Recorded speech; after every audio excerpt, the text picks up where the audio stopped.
The arrival. The blue-scaled aliens called themselves the Tidemasters. They came from the deep oceans of their home world, where water was power and land was weakness. When their massive ships landed in Earth's oceans 3 months ago, they'd made their demand simple: surrender the seas or face destruction. Captain Jake Miller stood on the deck of the U.S. Neptune, watching the alien structures rise from the Pacific like metal mountains. The world's navies had tried to fight back. They lost half their ships in the first week. The aliens' technology was too advanced. Their weapons cut through steel like paper, and their shields made them nearly invincible. "Sir, another message from the alien commander," said Lieutenant Tom Harris, holding a communication device that crackled with static. The voice that came through was cold and wet, like sounds made underwater. "Surface dwellers, you have 1 day left. Give us control of all water bodies, or your coastal cities will burn." Jake looked at the reports scattered across his desk. The aliens had already taken control of the Mediterranean Sea and the Gulf of Mexico. Their biomechanical creatures patrolled the waters, destroying any human vessel that came too close. Military leaders across the world were talking about surrender. But something bothered Jake. In all the battles, the aliens never came onto land. They stayed in the water, always. Even their threats were only about coastal areas. It was like they were afraid of something on dry ground. Dr. Lisa Chen, the marine biologist assigned to his ship, had been studying the alien broadcasts. "Captain, I've been analyzing their communication patterns. There's something strange about their language." "What do you mean?" Jake asked. "They keep referring to the deep rulers and ancient agreements. It's like they're not just invading. They're asking permission from someone." Meanwhile, in the deepest parts of Earth's oceans, things were stirring that had been sleeping for thousands of years. The Tidemasters had made a mistake. They thought Earth's oceans were empty of intelligent life, just like the dead worlds they had conquered before. They were wrong. In underwater cities, hidden in ocean trenches deeper than any human had ever explored, the real rulers of Earth's seas were waking up. These beings had been on Earth long before humans learned to make fire. They had watched civilizations rise and fall from their deep homes, content to let the surface dwellers play their games. But now outsiders had come to claim their domain. The first sign of trouble came when a Tidemaster patrol ship simply vanished near the Mariana Trench. No distress signal, no wreckage. One moment it was there on their scanners. The next it was gone. The Tidemaster commander, General Reef, received the report in his floating command center. His blue scales darkened with concern. "Send another patrol to investigate." The second patrol ship lasted exactly 3 minutes before its screams filled the communication channels. The last transmission was garbled, but one word came through clearly: ancient. Back on the U.S. Neptune, Jake received an encrypted message from a deep-sea research station that had been thought destroyed in the first alien attack. The message was simple: "We're alive. The real war is just beginning. Meet us at coordinates 36.2048 degrees and in 61.0918 degrees. You come alone. Bring Dr. Chen." As Jake prepared for what might be humanity's last hope, he didn't know that far below the ocean surface, two vastly different underwater civilizations were about to clash. The Tidemasters had superior technology, but Earth's hidden rulers had something more powerful. They were fighting for their home. The deep dwellers had a message for the invaders, and they were about to deliver it in a way that would shake the ocean floors themselves. Dr. Chen looked at the sonar readings one more time. "Captain, there are massive structures down there. They've been there for millennia, but they're waking up." Jake nodded grimly. "Then we'd better hurry.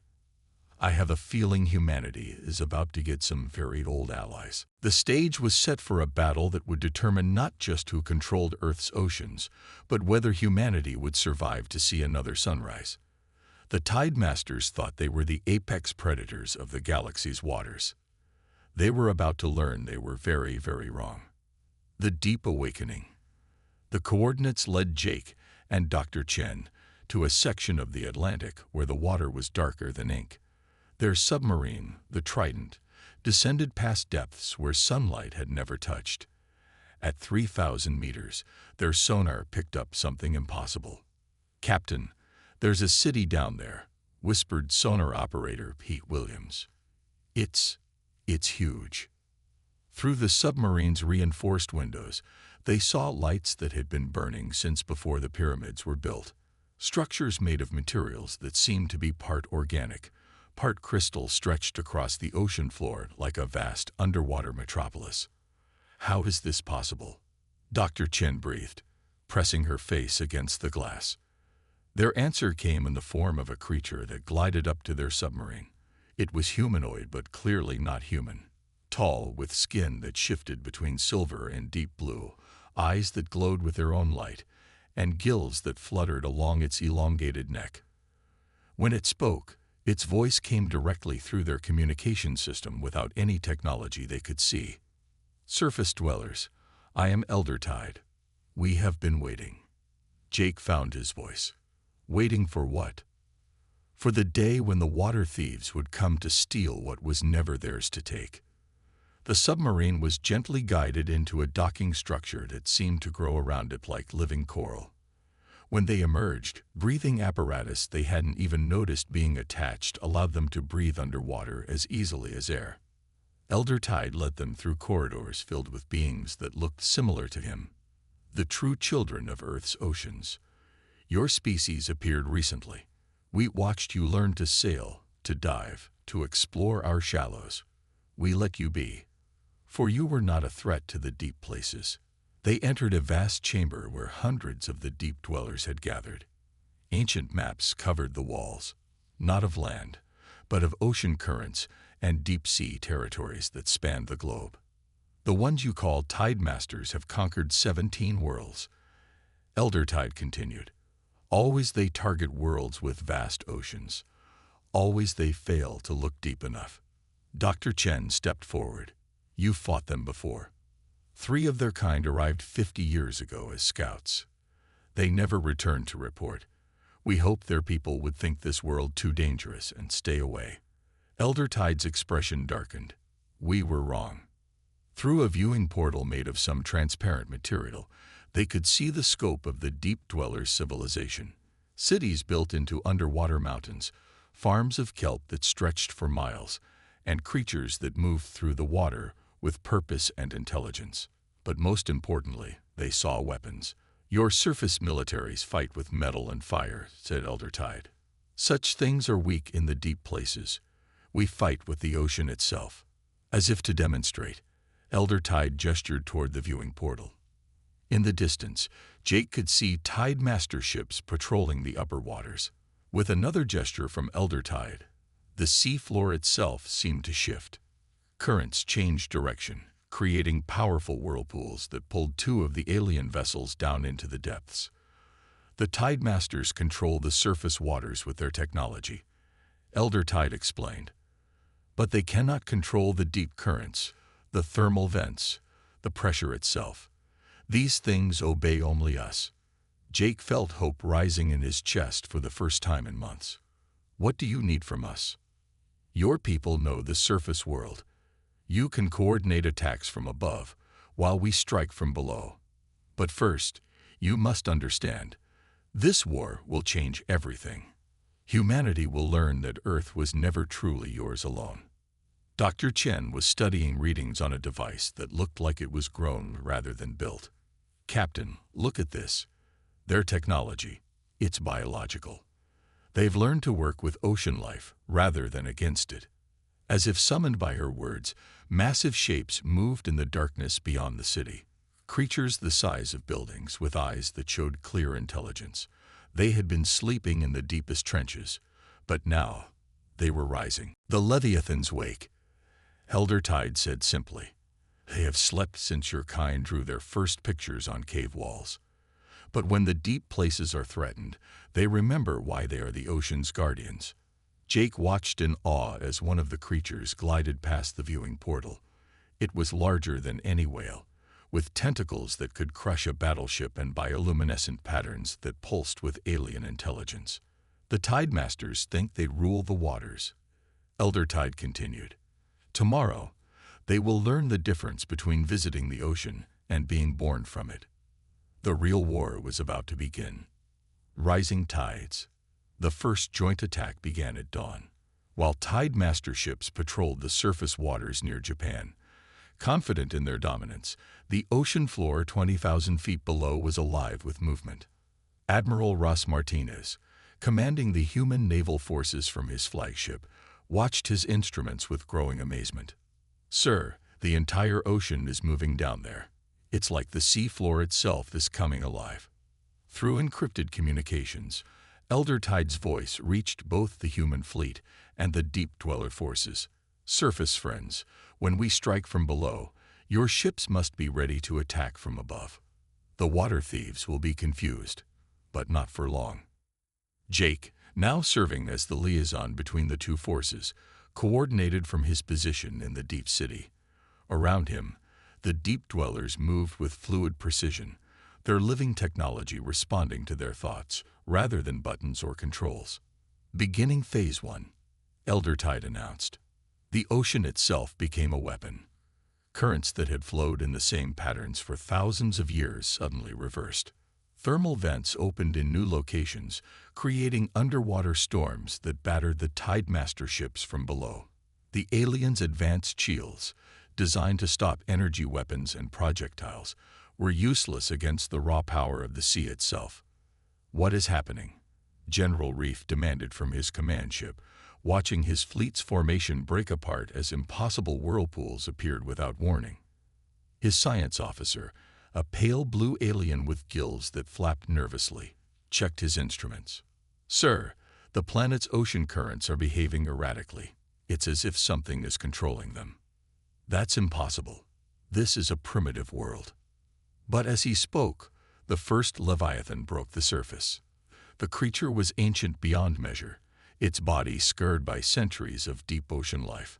Barnacles and coral had grown into its hide, making it look like a living island. When it opened its mouth, the sound it made was felt rather than heard, a vibration that traveled through water and hull alike. "All ships, evasive maneuvers," General Reef ordered, but it was too late. The Leviathan's tentacles, each one the thickness of a subway tunnel, wrapped around the nearest Tidemaster ship. The alien vessel's shields flickered and died, not from energy overload, but because the creature's touch somehow disrupted their technology at a fundamental level. "Sir, it's some kind of biological interference," the science officer reported. "The creature's bioelectric field is scrambling our systems." From the surface, Admiral Martinez's fleet opened fire on the confused Tidemaster ships. For the first time since the invasion began, human weapons found their targets. The alien shields were down, their formations broken by the chaos from below. But the deep dwellers were just getting started. From trenches and underwater caverns came creatures that defied human understanding. Schools of fish that moved like guided missiles, their scales hardened into living armor. Jellyfish the size of buildings, their tentacles crackling with natural electricity.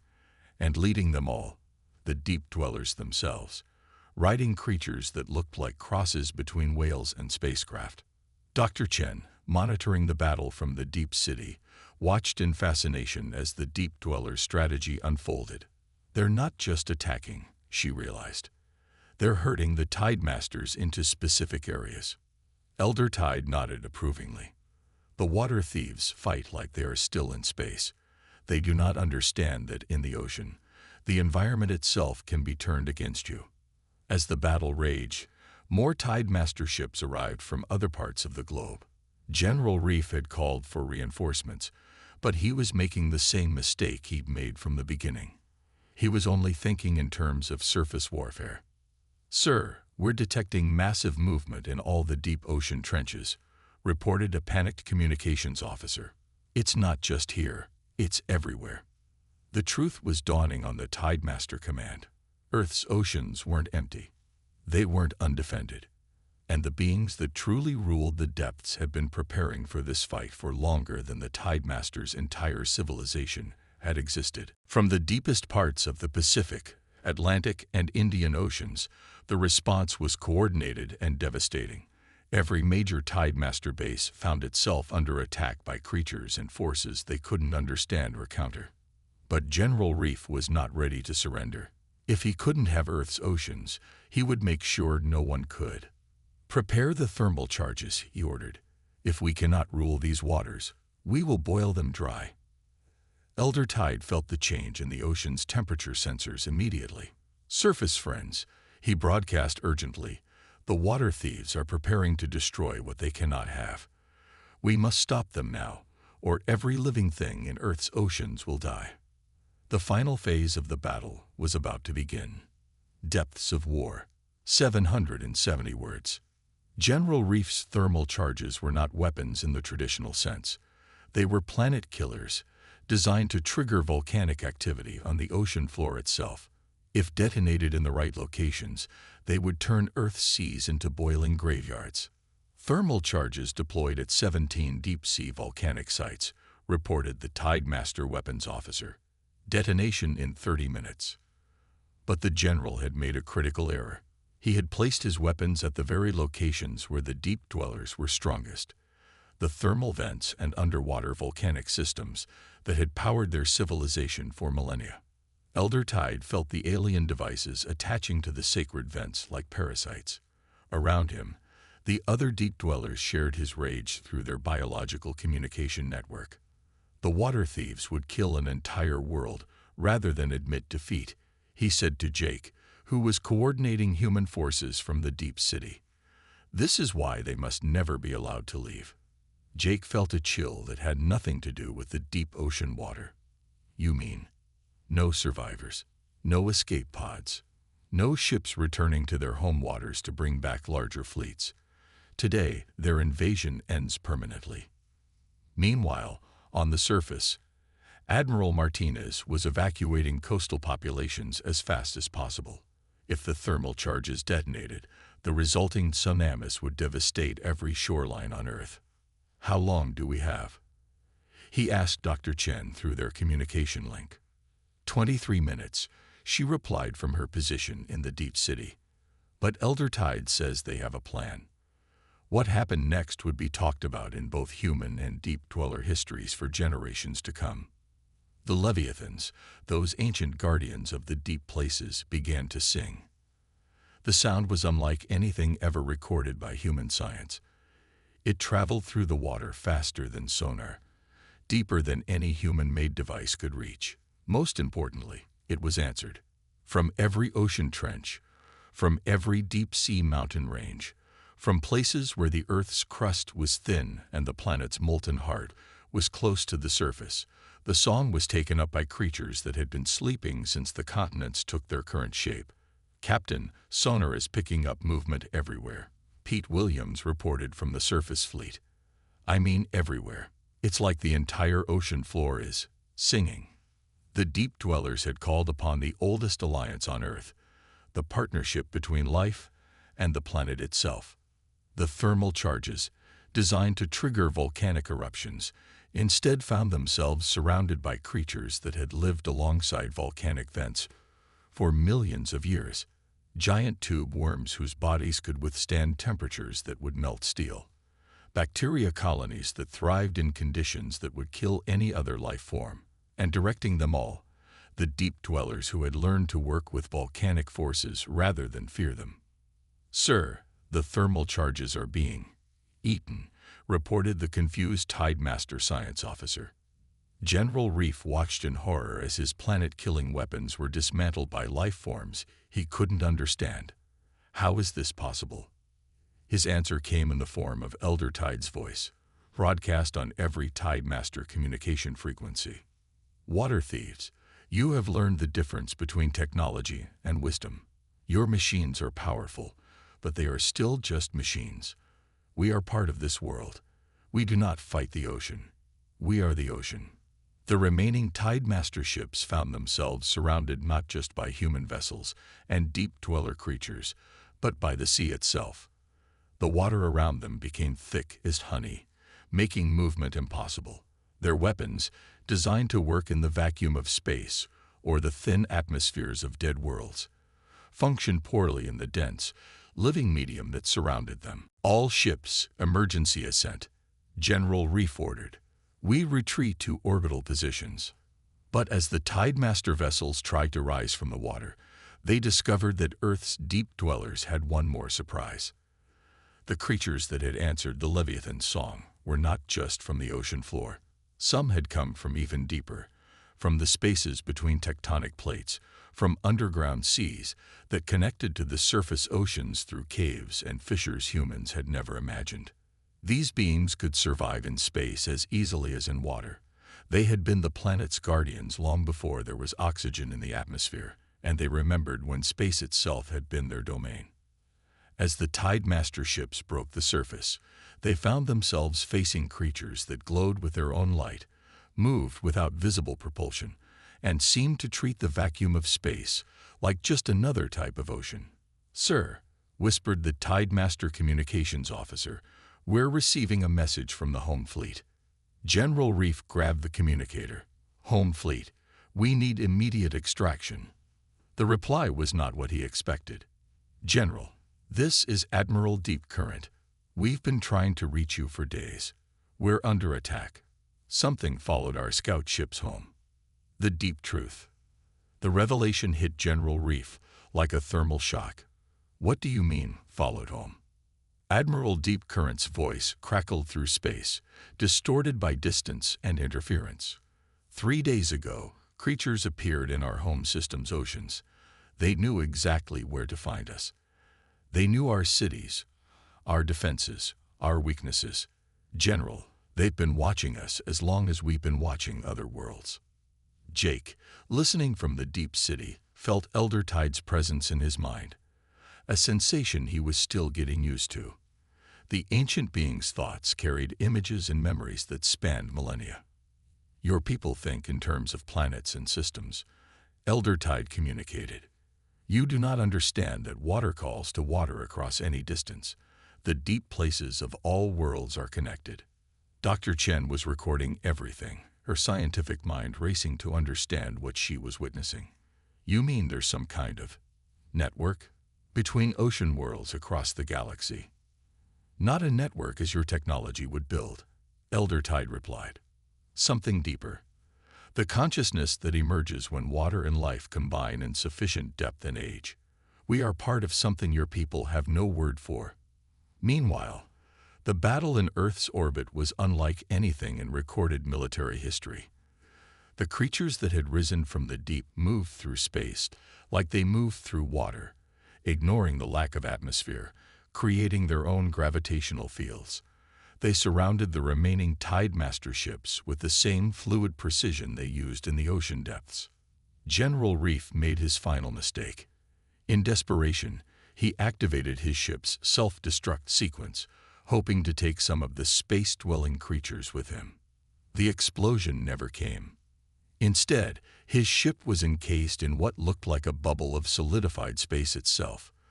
Through his viewports, he could see one of the ancient guardians approaching, a being so old that stars had been born and died while it swam between worlds. When it spoke, every conscious mind in Earth's solar system heard its voice. "Children of shallow waters, you have learned why the deep places are forbidden to those who take without asking. Your invasion ends here. Your fleets will return to your home waters. Your weapons will be neutralized. Your memories of this place will be adjusted." Jake felt a moment of panic. "Wait, our memories."